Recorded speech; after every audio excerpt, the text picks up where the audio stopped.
plus de 25 ans. Et vous savez, l'esprit de la conférence TED, c'est le pouvoir des idées qui change les choses. C'est la diffusion de ces idées-là et surtout la concrétisation de ces idées. Et je pense qu'à ce titre, TEDx Alger est une très belle illustration de cet esprit-là. Ne s'agit-il pas d'une idée qui a germé dans la tête d'un groupe d'étudiants et qui a fini par se concrétiser. Et permettez-moi donc de vous raconter un peu cette petite histoire du TEDx Alger, vu que j'y ai plus ou moins contribué. En fait, TEDx Alger a commencé il y a peut-être 2 ans. Le programme TEDx n'existait même pas à l'époque, n'existait pas encore en tout cas. Et j'étais ici étudiant à DESY encore, et avec un groupe d'amis, on découvre cette conférence TED. On est vite fasciné par ces vidéos qui sont disponibles gratuitement sur Internet et qui étaient pour nous juste les meilleures présentations au monde. Et on commençait à se dire, pourquoi ne pas faire la même chose ici en Algérie? On a un formidable potentiel dans ce pays, on a des gens qui sont de renommée internationale, qui sont très brillants. Et donc, pourquoi ne pas faire TED en Algérie? Pourquoi pas?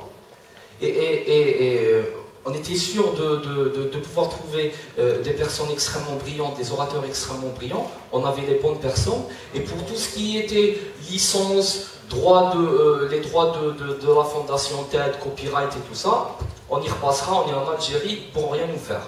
Donc c'était vraiment l'état d'esprit, et c'est venu comme ça, une simple idée qu'on a voulu réaliser et que aujourd'hui ensemble on est réunis tous ici et on l'a réalisé. Et donc je pense que en fin de compte ce processus de partir d'une idée un peu folle, farfelue, d'un rêve et aboutir à une concrétisation telle, c'est ça en fin de compte l'esprit d'entreprendre. Et je pense que c'est pas exceptionnel ce qu'on fait. Je pense que c'est possible d'avoir ce cheminement-là, de faire un rêve et de le concrétiser. Et d'autres gens l'ont fait déjà avant nous. Et nous aurons l'occasion aujourd'hui de voir quelques exemples de ces gens-là. Nous aurons l'occasion de voir qu'entreprendre en Algérie, c'est possible. Et il y a beaucoup d'opportunités à le faire. Nous allons voir qu'on peut, au jour d'aujourd'hui, tirer parti des technologies pour concrétiser ces projets. Nous aurons aussi l'occasion de voir des personnes qui ont réussi dans leur vie et qui vont venir nous raconter leur histoire. Et puis nous aurons aussi l'occasion d'entendre des personnes qui, à leur façon, sont en train de changer le monde. Et vous savez, je suis sûr que toutes ces personnes-là vont s'accorder à dire qu'au début de leur réussite, de leur parcours, il y a eu un rêve, et puis ce fameux « pourquoi pas ?» Pourquoi ne pas le faire? Et donc, pourquoi pas, nous aussi, posons-nous la question aujourd'hui à TEDx Alger, pourquoi ne pas concrétiser ces idées qui sont enfuies dans nos têtes, ces projets qui nous passionnent, qui nous obsèdent, on n'arrive pas à faire le pas qu'il faut. Et puis, je pense que nous vivons une époque formidable, il y a tellement de changements, tellement de par le monde, tellement de changements et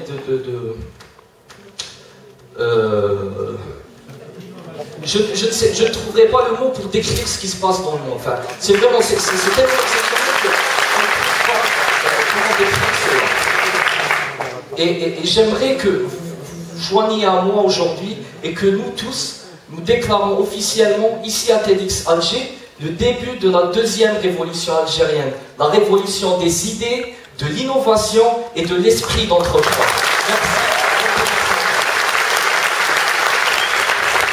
Merci. Merci bien. Et nous allons présenter, je ne sais pas si ça se passe dans le monde entier, nous allons présenter le présentateur, et donc je vous demande d'accueillir Zaki Hmouli.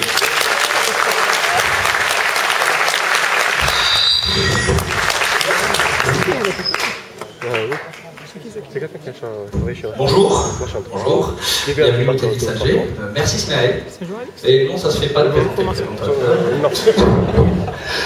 Alors, comme je disais, bienvenue. Bon, je vais être un peu surréel un petit peu de la journée. La première chose que je vais faire, c'est vous donner 2 règles pour aujourd'hui. En fait, je vais être le garant de la sécurité intellectuelle de la journée. Par contre, pour la sécurité physique, je ne suis pas très sportif. Donc, je vais appeler un ami à moi qui s'appelle Jedlol. Est-ce qu'on peut appeler Jedlol, s'il vous plaît? 2 secondes. Jedlol. Ah, voilà, il arrive. Alors, lui, c'est le préposé à l'éteignage de portable. Tout voir avec lui. Jedlol, ils ont le droit de laisser le portable allumé? Non. Ils ont le droit de prendre des photos? Non plus. Ok? Donc, pas de photos.